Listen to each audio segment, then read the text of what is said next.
Le poète breton Guy Lévy écrivait: dans l'espace, ici, il y a un vide. Et ce vide appelle, demande qu'il écrive. Toutes les histoires doivent avoir un début. Il était une fois. Et dans notre histoire, il était une fois est à 13,7 milliards d'années dans notre passé. Pour nous, êtres vivants, ce commencement n'est advenu qu'une unique fois, et tout indique que cette fois-là était la bonne. Ça vous semble aller de soi, mais vous comprendrez un peu plus tard que ce n'est pas si évident. Au premier essai, un univers. Au fur et à mesure du temps qui passe, tout est devenu plus complexe. Tout s'est passé dans le premier instant de l'univers. Durant cette première minute, tapis dans l'ombre, agirent les 4 forces qui maintiennent encore aujourd'hui notre univers en place. À l'image d'un brick, ce 4 mâts, qui court les océans. Les 4 forces agirent de concert pour faire avancer le navire univers quittant le quai. Si l'on voit les premiers instants de l'univers comme une immense tempête, les 4 voiles poussaient le navire univers, et au fur et à mesure du retour au calme relatif, les marins rentrèrent une à une les voiles. D'abord, la voile gravité fut lâchée et quitta le mouvement solidaire. Puis le calme revenu, une seconde fut détachée, la voile de la force forte. Puis celle de la force faible fut ramenée. Et quand le calme fut revenu, la voile électromagnétique fut rentrée à son tour. Durant la première minute de l'univers, force et particules se sont lancées dans une course à la complexité, d'où surgira notre réalité.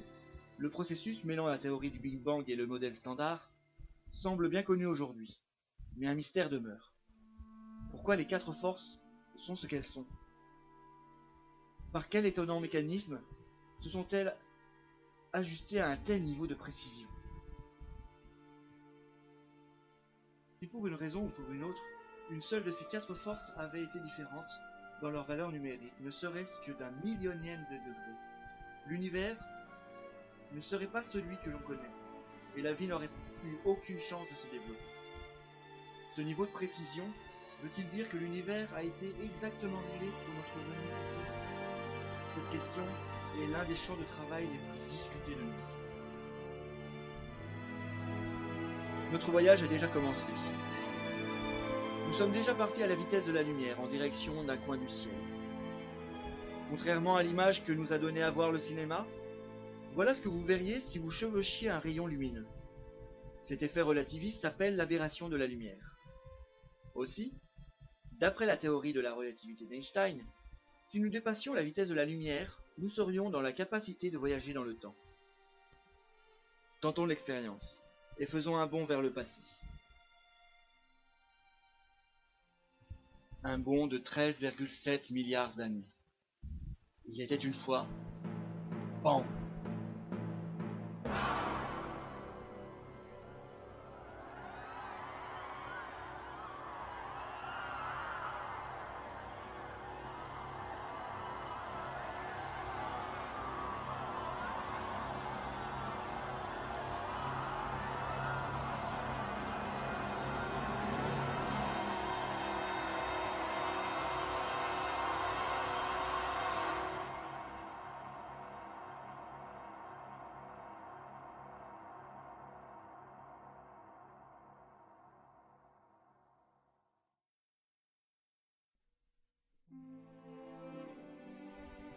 Espace, écrivait le poète breton.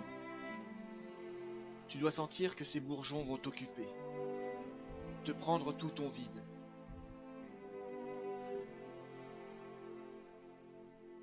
Souffle le vent de l'inflation. Dans l'ombre, une tempête dans un verre de poids plasmique se met à gonfler les voiles du navire univers. C'est à elle, l'inflation, à qui l'on doit le Big Bang.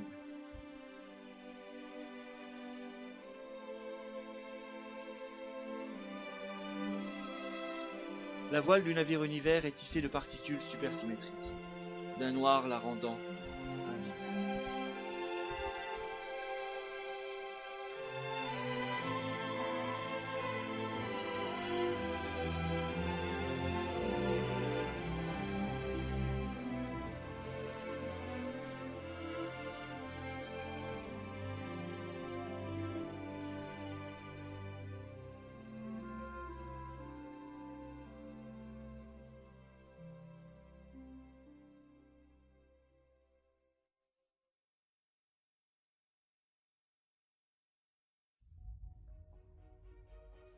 Les particules supersymétriques appartiennent au champ quantique. Quand celui-ci fluctue, ce qui signifie en simplifiant atteint les hauts et les bas des crêtes des ondes gravitationnelles, une particule et une antiparticule se créent de concert et s'annihilent quasi instantanément.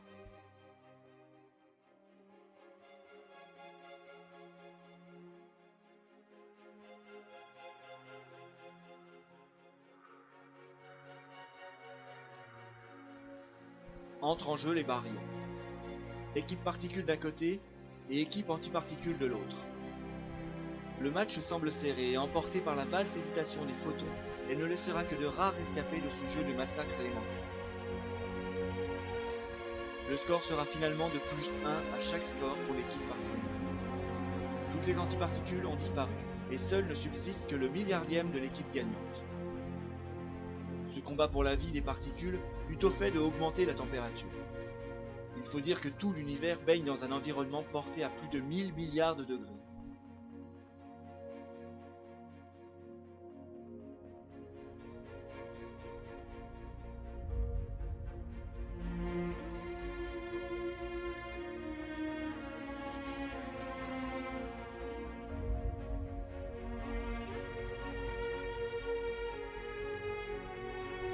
Au nombre des vainqueurs, on compte les photons, les grands gagnants, et quelques électrons restants.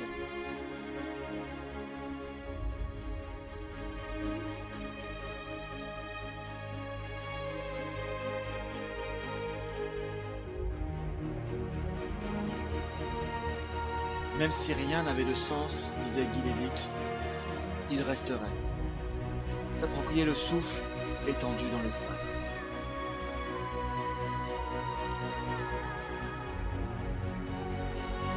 L'univers vient de vivre sa première minute, et même si tout est déjà dit en ce qui concerne les acteurs, la pièce, elle, va continuer à se dérouler.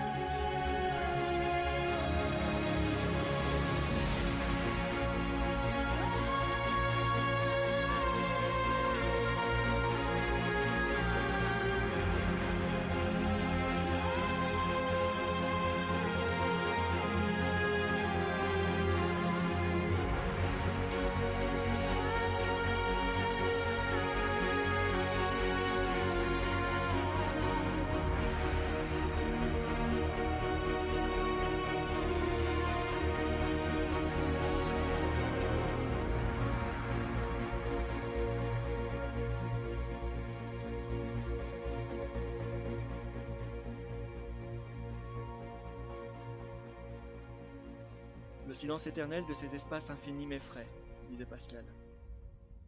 Il ignorait alors le plus grand bruit qui allait nous donner vie, le Big Bang.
plonger son regard dans le passé et découvrir que ce passé est immense, celui de l'histoire du vivant, de l'histoire de la Terre, de l'univers.